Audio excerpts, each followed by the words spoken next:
Hey there, restaurant pros. It's David Scott Peters, and welcome to episode 70 of the Restaurant Prosperity Formula.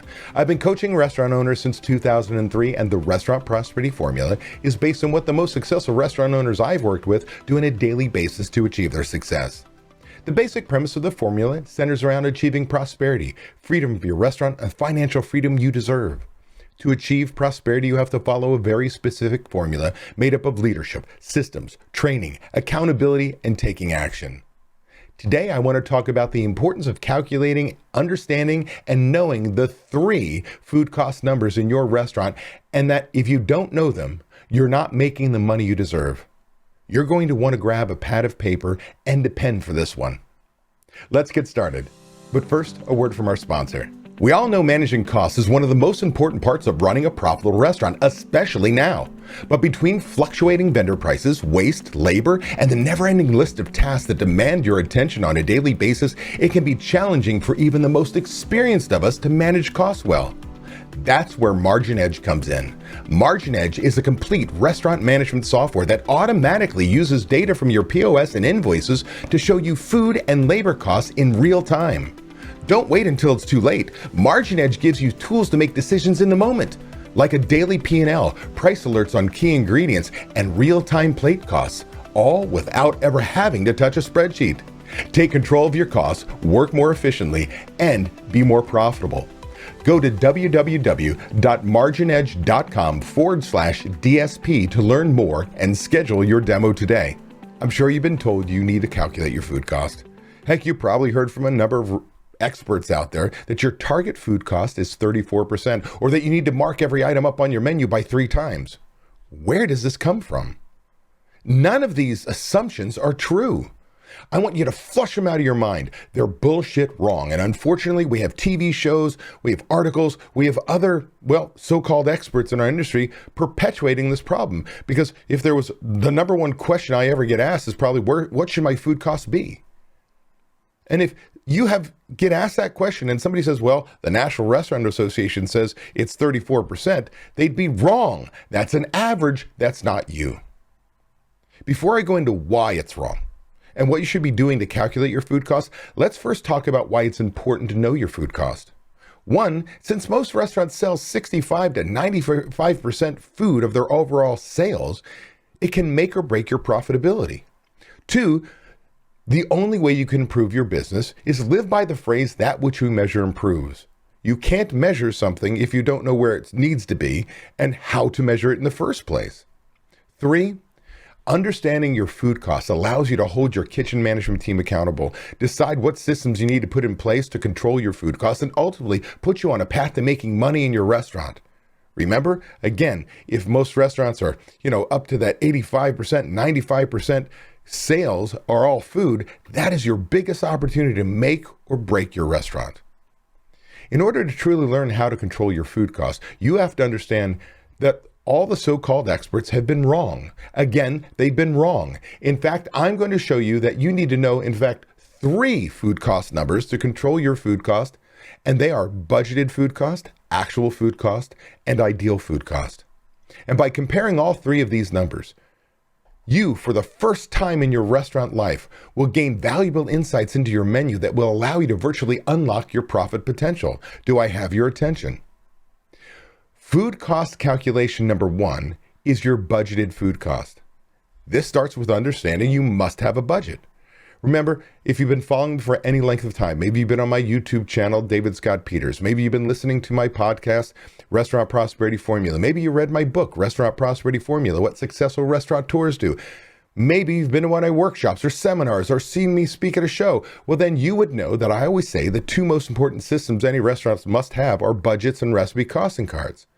Why? Because they're proactive management tools. By the way, what are the 2 systems most restaurants never have? Budgets and recipe cost cards. Why? They're too hard. Boo frickin' who? You pick the toughest business I know. You must have a budget in place. A budget allows you to look at your past, put together a template that says, if I operate the next 12 months the same way I did the last 12 months, here's what I'm going to make or lose. And then you put your plan for profitability in place. You don't just snap your fingers and bang, we're going to make more money. You decide what systems to put in place, who you're going to train, how long you're going to give them before you hold them accountable, and what the results are going to be from what you put in place. And again, in this instance, we're talking specifically about food cost. Maybe I can put in systems like the restaurant checkbook guardian, which allows me to give up ordering without giving my checkbook. Maybe I can reduce theft with a key item tracker. Maybe I can stop dumbass mistakes with the waste tracker. 3 systems I teach all the time to my members that I guarantee people a 2 to 3 point drop in their food cost. Well, you've got to know where your targets are so you know what you're trying to control too. A budget is critical. Next, you need to know your prime cost. When it comes to budget, you got to know your prime cost. Your prime cost is your total cost of goods sold plus your total labor costs, including taxes, benefits, insurance. If you want a deep dive into prime costs, make sure you check out my YouTube channel, David Scott Peters. I'll go into that in greater detail. But do know that your cost of goods sold is the cost of the product you use. This means we've got to take inventories. We'll talk about actual food costs in a moment. But it is not your purchases divided by sales. Prime cost includes your labor costs. That's the raw labor cost. So if I pay a cook $15 an hour and they punch in and punch out in 1 hour, one cook, 1 hour, ask yourself, does $15 come out of your bank account? No. I dare say $18, $20 may come out. There's taxes, benefits, insurance. They're a part of it. Your salaried managers are part of prime cost. And an owner, you may or may not be. If you're the manager of your restaurant, then you are a part of prime cost. Or an adjusted salary. Maybe you pay yourself $80,000, but you'd pay somebody $50,000. Then $50,000 of your salary belongs in prime cost because we're going to eventually fire you and need to pay somebody that money. You work 2 days a week on the floor, then 2/5 or an adjusted 2/5 of your salary is a part of prime cost. Why? I'm going to replace you with a supervisor, an hourly manager, whatever it may be. This is basically what we call controllable expenses, in control of management, how we hire, fire, train, utilize our people, purchase product, utilize our product. This is in control of management on a day-to-day basis. Well, it's the most important part of your budget because it's what you can control every single day. Now, you've got to ensure you're measuring this against gross sales. So your prime cost needs to be measured, total cost of goods sold plus total labor cost, against what? Gross sales. Gross sales is the ring at the register before discounts, not including sales tax. So if I ring up a sandwich for $10 and I comp $5, well, $10 is gross sales. This allows me to be fair with my kitchen manager, my chef, my bar manager, my general manager. You get the picture? Why? Because, hey, if I asked my kitchen manager to put out a sandwich for $10 and you $3 in product from the recipe costing card, use divided by sales, that's a 30% cost of goods sold. If I comp $5, it's now 60% if I use net sales. That's not measuring my kitchen manager properly. Don't get me wrong, comps are something we track and we pay attention. Because what if we're comping because we've got bad food? Whole nother story. And maybe you're not still with me. Maybe you're an old school person, you've always learned it was net sales. How about this? You're going to run a charity event tomorrow in your restaurant. Your favorite charity makes your heart sing. It's going to be a $14,000 day, but you're going to comp 50%. Do you buy food for a $14,000 day or a $7,000 day? 14. Do you staff to handle a $14,000 day or a $7,000 day? 14. This is why we must use gross sales.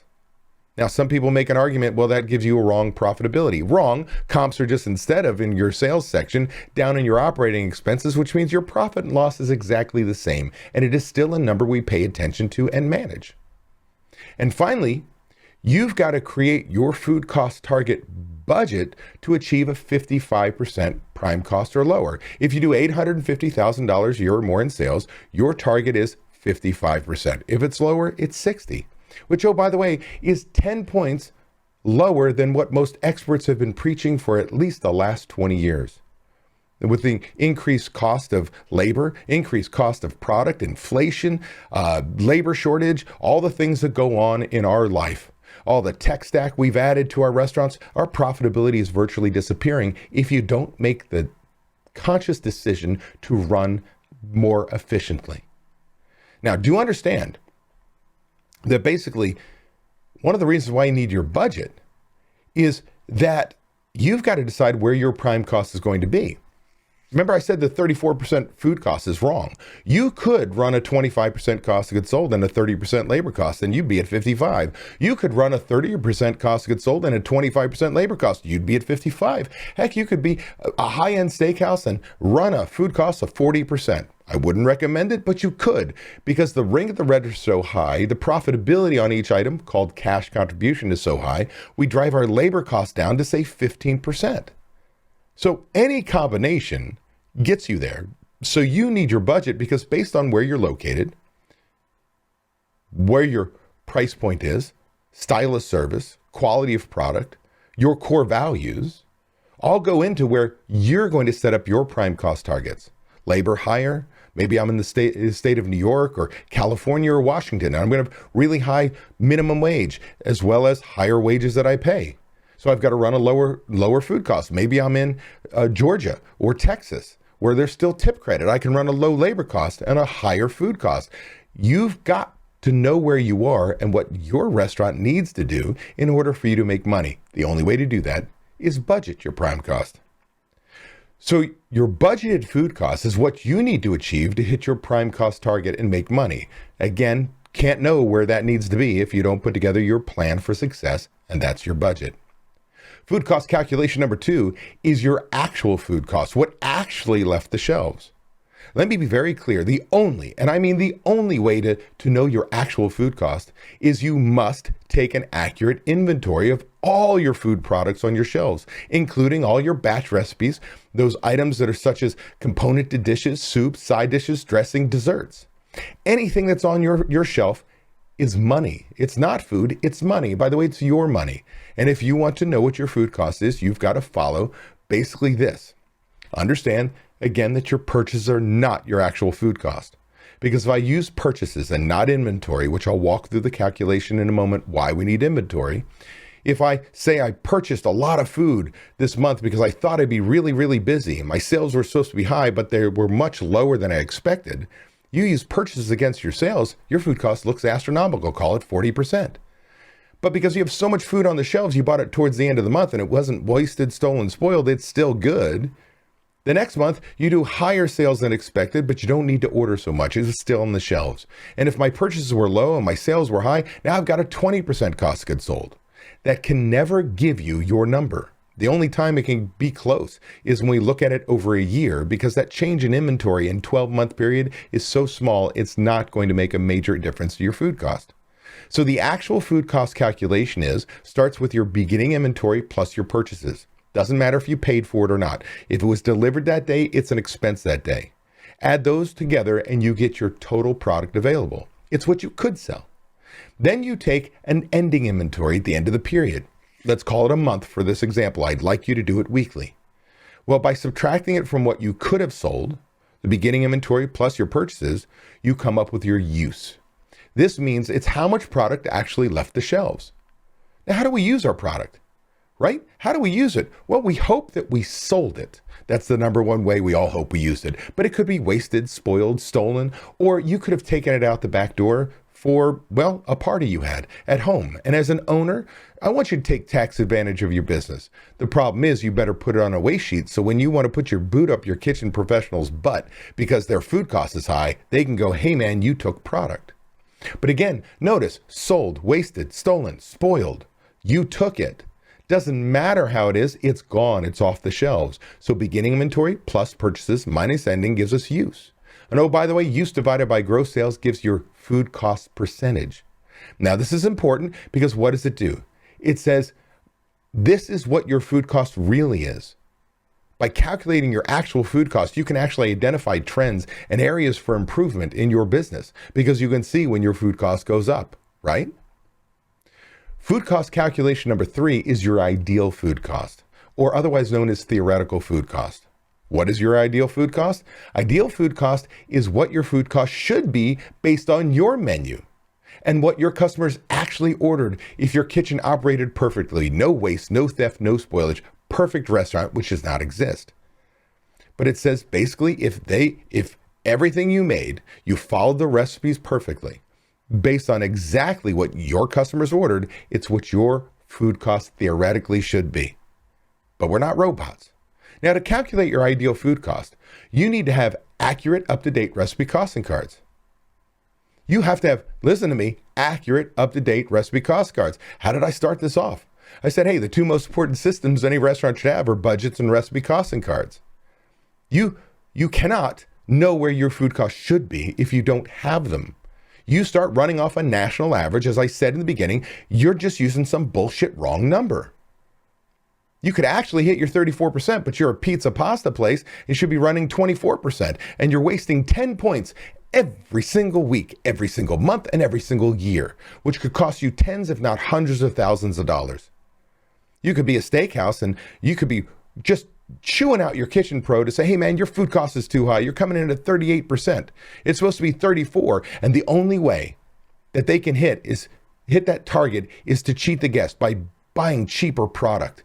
Like cheap, not less expensive, cheap. By reducing portion sizes, by screwing your guest. If they want to keep their job, to hit their food costs, they have to cut corners. That can backfire big.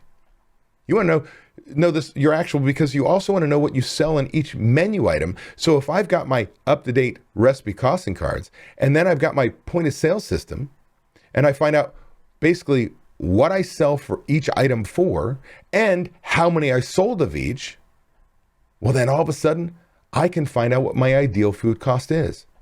See, again, it's your recipe costing card, what you sell it for before discounts, plus what? Data from your POS, what your customers actually purchased. By putting that together, with all this data, you can actually calculate your ideal food cost based on what we call a weighted average, nasty mathematical term.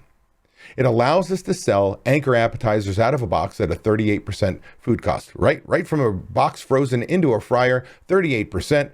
Well, I don't sell so many, but I sell the living hell out of my hand-cut, fresh cut French fries on a daily basis. And it is my number one seller and number one side dish. Heck, it's 5% cost of goods sold. This allows me to sell certain things at different percentages. Again, not everything at 34% or 3 times markup. Let me give you an example. Let's say you have a restaurant that has 2 menu items. That's it on your menu, just 2. That's all you sell. One of your items has a 1% cost of goods sold. You did a recipe cost card, 1%. Your second item has a 99% food cost. In a calendar month, you sell 100 items. 100 items, 99 of them at 1% and 1 at 99%. What's your food cost going to be? 1%. Let's say the same menu the next month, you sell 100 items, you sell 99 of them at 99% food cost and 1 at 1%. What's your food cost? 99%. Why? In each of those examples, the one item sold against a gross weighted at average, right? All those huge numbers isn't going to move the needle. So the only way to know where your food cost should be is accurate, up-to-date recipe cost cards, the gross sale price before discounts, and how many of what your customers actually purchased. That's it. Why is calculating your ideal food cost so important? For starters, it tells you where your food cost should be, not based on some national average. Next, it helps you identify where you should be raising prices, reducing portion sizes, purchasing different products, and even help you re-engineer your menu to hit your budgeted food cost target. Because with that data, you can actually decide, following menu engineering science, from eye placement to descriptions to boxing to pictures to you name it, to actually manipulate your customer to purchase items so that you can make money. Now, this last piece of information is extremely important. I want to be very clear as we talk about ideal food cost. You will never, listen to me, you will never hit your ideal food cost. You will never hit your ideal food cost. If you hit your ideal food cost, one of two things is happening. One, your kitchen pro is cheating the guest, or 2, they padded their recipe cards. They pretended they needed more product in those recipe cards. Instead of 6 ounces of a product, they put 8 ounces in. So they were building in padding. See, a typical restaurant will run 7 to 9 points above their ideal food cost. 7 to 9 points. So let's say your ideal food cost comes in at 30%. That means a typical restaurant will run a 37 to 39% food cost. A rock star kitchen manager or chef will operate 1.5 to 2 points above ideal. Think about that. So we will never be perfect, but a rock star will be 2 points above their ideal. An everyday typical restaurant, 9 points. So there's so much room in there that when we get so upset about our food costs being high, that the majority of it isn't our distributor's fault. It's our own fault. We need to run more efficient kitchens. And by knowing this, you can see that. And I will show you why in just a moment. Now that you understand how to calculate your budgeted, your actual, and your ideal food costs, and why they're so important, let's really dive into why you must know all three numbers to truly take control of your food costs and make the money you deserve in your restaurant. To help, follow along. I really want you to follow along with me, and to do so, I'm going to suggest you pause right now. You get a piece of paper, a yellow pad of paper, a pen, because you're going to want to take down some numbers and notes that you can actually visually see what I'm talking about. Here are the numbers you need to write down. Basically, you want to follow my easy for me to say, illustration, follow this. Your budgeted food cost in this example is 25%. So if in order for you to make money, you did your budget, you did your prime cost, you know your prime cost mix, right? How much labor, how much bottled beer, draft beer, wine, liquor, whatever it may be, you've determined you need to hit a 25% food cost. That's what you determine in order for you to make money. Your actual food cost in this example is a 26.42%. Based on beginning inventory plus purchases minus ending, gives us use divided by sales, gross sales, that gave us a 26.42% food cost. That's what you actually did. Your ideal food cost number is 24.5%, based on accurate, up-to-date recipe costing cards, what you sell it for in your menu, and from your POS system, what people bought, how many of each. Your ideal or theoretical food cost is 24.5%, based on no waste, no theft, no spoilage, perfect restaurant. But by God, that is your food cost, what it should have produced. Again, we're not going to do that perfectly. Remember, 1.5, 2 points is a rock star. So let's start off with what a typical restaurant who only calculates their actual food cost, like that's all they do, which is a big thing. They're actually taking inventories. They know their food cost numbers, but what do? They compare it to a national average. Tell me I'm wrong. So when you compare your 26.42% result to a national average of 34%, you're thinking you're kicking ass. Well, you are technically, right? But what if your target food cost of 34% wasn't, well, guess is what you were hitting. Let's say I really had to think through this. Let's say instead of 26, your actual food cost came at 34%, but your target food cost from a national average is 34%. What would happen? Well, you'd be a number of points. You'd be 8 points above where you're supposed to be. That means you're giving your kitchen manager, your chef, a gold star, but they're actually losing thousands of dollars each month, even each week, because you're using the wrong target. So you can quickly see that a national average is not your target. But back to our numbers. If you budgeted food costs at 25%, that's what you needed to do to make money, and your actual food cost is 26.42%, then you'd be losing 1.42% over your budgeted number. Right? Actual to budgeted, I'm 1.42% above budget. If your gross food sales were $31,000 for, let's say, a week, and that's what the calculation was for, then you would have, been $440 over budget. That doesn't sound like a whole lot, does it? But if you continue to do those results, the same results, $440 over budget, over what? 52 weeks, then you would lose $22,880 in a year in wasted profit. Controllable, in your control every single day. Plus, I would dare say you would not be happy with your kitchen pro. You'd be really upset.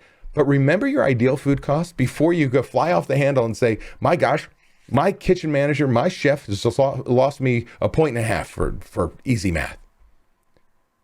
Do you remember your ideal food cost in this example I had you write down was 24.5?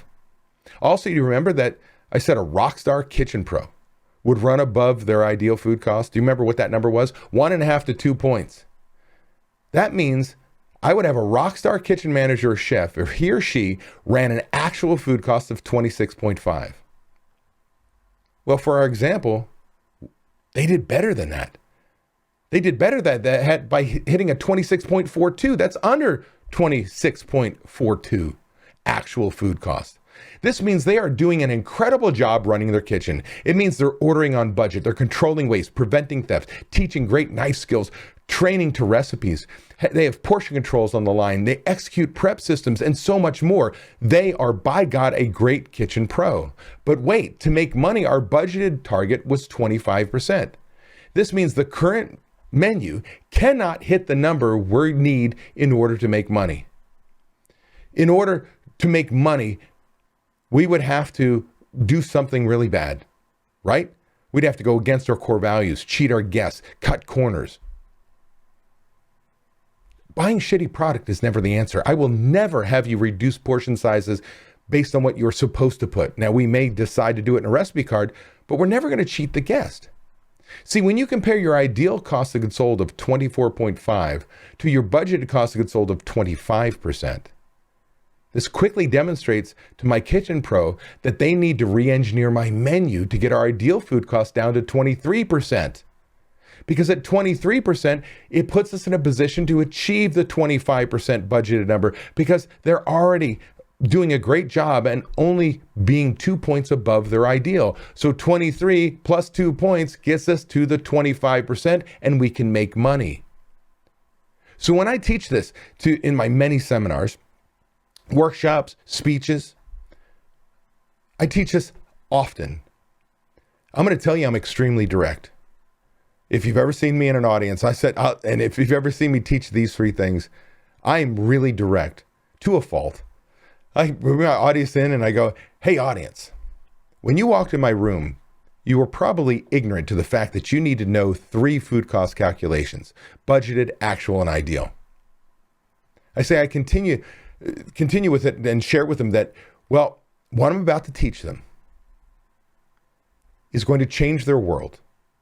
And if after listening to me and learning what I teach them, they decide to go home and not to work towards putting all 3 calculations in place on a weekly basis, which I know is going to be work. And I go into, I don't care how long it takes you. I don't care if you work on it right away or it takes you years, as long as you continue every single day working towards knowing those 3 numbers because you understand why they're so important. But you go home and you do nothing, then you walked in my room ignorant, but you're walking out my door stupid. Do you understand what I'm saying? Like, once you know, if you're ignorant to something, that's a little pass. We get to, because we don't know what we don't know. We got to learn. But I'm going to show you step by step how those 3 numbers are important, that you can't just use 2, your actual and some random number that you read in a magazine article. Instead, you need to know your budgeted, your actual, and your ideal because they tell different stories and help you make change in your business to achieve your profitability with your menu. I'm going to tell you right now, I would express the same thing to you because you've taken the time to listen to me. You've taken your notes. The time is now to learn how to implement those 3 systems so that you can measure. Again, don't care how long it takes you as long as you work towards understanding. Listen, I know there's more to learn. I know there's more behind learning the calculations and taking action to understand all 3 food cost numbers, to put it in place. I know that. And that's why I do what I do. From posting weekly YouTube videos on my YouTube channel, David Scott Peters, posting a blog at davidscottpeters.com where I share and I teach, sharing my podcast with you each and every other week, I should say, right? Restaurant Prosperity Formula. Oh, I've got a 2-day seminar in Las Vegas 2 times a year, May and November. I sell my book, Restaurant Prosperity Formula, What Successful Restaurateurs Do. And I offer my Restaurant Transformation Intensive Group Coaching Program. I do everything in my power to give you that information to make a change in your life, in your business.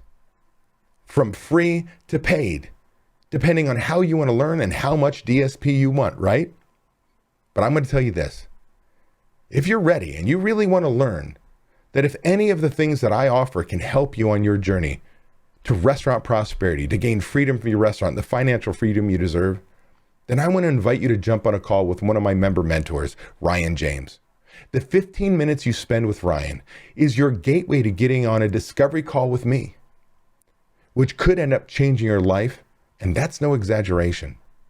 To learn more and talk with Ryan, please email him directly at Ryan, R-Y-A-N, Ryan at davidscottpeters.com. Hey, that was an awesome episode.